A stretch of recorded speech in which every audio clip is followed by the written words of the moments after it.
So I just bought a house. It was $1.06 million. My mortgage is gonna be about $5,700 a month roughly.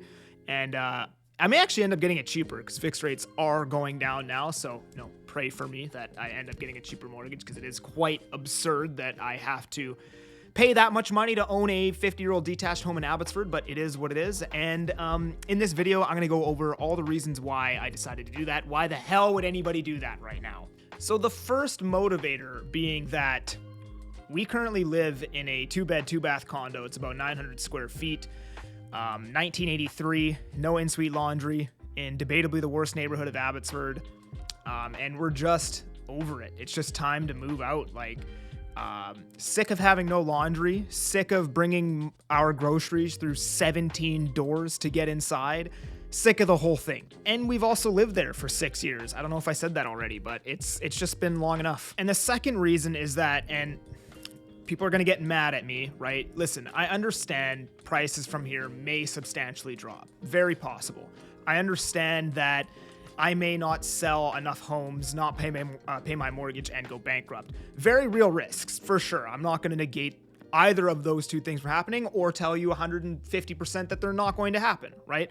A definite risk. However, I believe, and I'm going to act on my own opinion and my own outlook as me being me, I believe that prices may drop over the next year. I have no idea. They may drop over the next 2 years, maybe the next 3 years, but I'm pretty confident in the next 5, prices will likely be higher again, and rent will likely be higher as well. I also bought a detached home, and I can see them doing all of these rezoning things, trying to increase density everywhere, and I think, there will be more townhomes, more condos being built, which will then make detached homes a much scarcer asset, which we're already getting more scarce as it was. So now that I am in the game and I own land, it just makes me feel better. And I could see these homes being $1.5 million, $2 million in the future. Now we can talk about all the economic indicators of why I'm wrong and all of these things and blah, blah, blah. And I think my outlook basically just comes down to this one simple thing. And that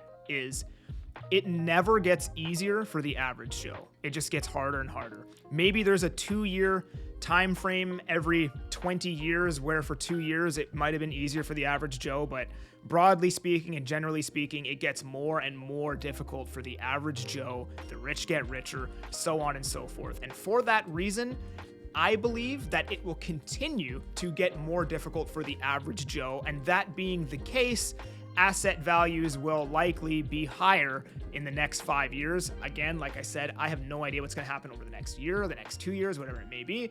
But I think we have a very structural problem in the housing market, and there's not enough supply. There's not enough homes being built.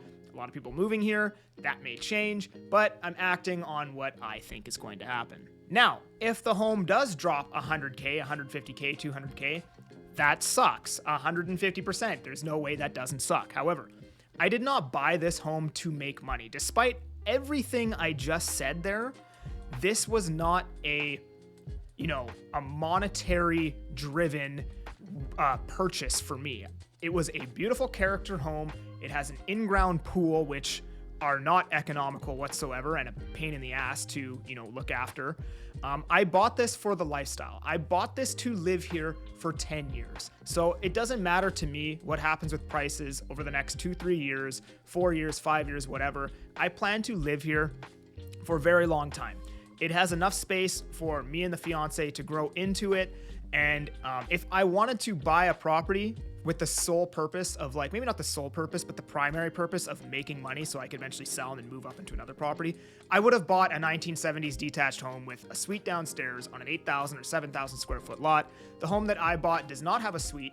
It has a pool, and it's not on an 8,000. It's on a smaller lot. I can't even remember what it is. It's like 6,000 or something like that. So the primary purpose of this purchase was to not to make money. This is a lifestyle thing, and I plan to live there for 10 years. It's like people have forgotten that you can buy homes to just live in them. Everyone goes in with the mindset of I'm gonna make money. I'm gonna make money on this. I'm gonna make so much money on this. I'm buying it to live there. And people will make all these arguments like, well, you're only gonna pay interest. You're gonna pay only interest for the first 5 years, and if you rent it, it was cheaper and blah blah. People don't rent these homes. It just doesn't make any sense, right? And it's not like I can call the seller and be like, hey, I know you guys wanted to sell this house. How about you rent it to me for negative $2,000 a month cash flow? Like, the only way you get to live in a nice character home like this is if you buy it. And the third reason why I bought it, which might even be the most important reason, is because had this home been listed, so first of all, I had to compete against 3 other people and pay over ask in a market where it's basically the lowest sales per capita we've ever seen in Canadian real estate history. I still had to compete for this home. Had this home been listed in the spring when there's more buyers around, there would have been probably 8 to 10 offers on this home. And there's no way I would have been winning, because likely in that scenario, the person who wins in that battle does not have subjects in their offer. And because I'm a realtor, my income's a little bit shaky and lenders don't really like me, I need financing in my offer. So when a home like that comes up in a very depressed market with very little competition, I just had to take my shot, because even though prices may be lower in the spring, they may be lower in the future, whatever, I still may not be able to buy that home later on because there may be more buyer competition out there. I also wanted to get an inspection on the home and just do everything safely. And believe it or not, the home actually did appraise 65 grand higher than what I paid a day later. Now, I don't put too much emphasis on appraisals. They can be all over the place. But the fact of the matter is, I know I didn't overpay in this market. And we've also been looking for a home for about 6 months. And in that 6 months, only one other home like this came to market. It didn't have a garage and it sold for $1.15 million about 3 or 4 months ago. I know I got a good price on this house.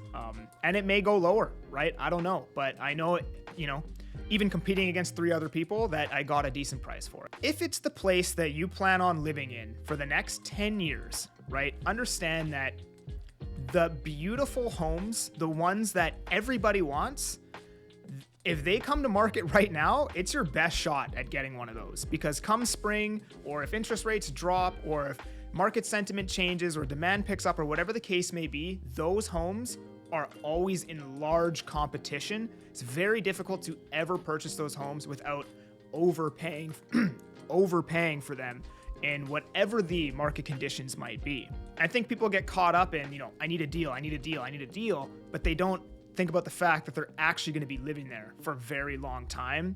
And a lot of it comes down to I just wanted to buy somewhere where I know that I would be happy living for a long time. Yes, I could have got a better deal on something else. Yes, I could have got something a little bit more economical. Yes, I could have got something that would appreciate better, but I wouldn't have enjoyed it as much as this home. And in the grand scheme of things, I guess it's possible I probably could have got it for, I don't know, maybe 10 or 20 grand less. But in the big scheme of things, is 10 or 20 grand less going to make a big difference 10 years from now? Probably not. So that's how I saw it anyways.